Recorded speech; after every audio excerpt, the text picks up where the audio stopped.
Insulin olmasa nima bo'ladi? Insulin o'zi nima preparat? Insulin bu oshqozon osti bezi ishlab chiqaradigan, sizni oshqozon ostingizda ham chiqadigan insulin gormoni. Agarda biz 100 yil oldinga qaytib qolsak, 100 yil oldin insulin preparati bo'lmagan. Unda qandli diabeti birinchi turi bilan kasal bo'lgan bolalar, o'smirlar, yoshlar hammasi o'lib qolgan. Uzog'i bilan 1 oy yashashgan. Lekin 100 yil oldin Baxtsin degan olim itda, buqada oshqozon osti bezi ishlab chiqariladigan gormonni o'rganib, insulin preparatini kashf qilgan. Endi 100 yil oldinga o'tsak, qandli diabetni tuzatish uchun insulin bu eng zo'r preparat. Faqatgina to'g'ri buyurilsa.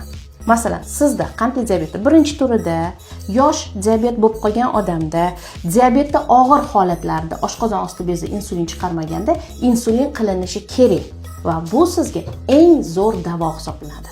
Qandli diabetda birinchi turi bolalarda faqatgina insulin preparati qilinadi va undan ortiqcha hozirgi kunda yengil davolar yo'q.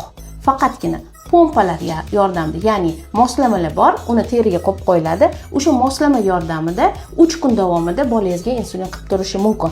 Lekin agar pompa qilinmasa, ota-ona bolaga insulin qilishga majbur.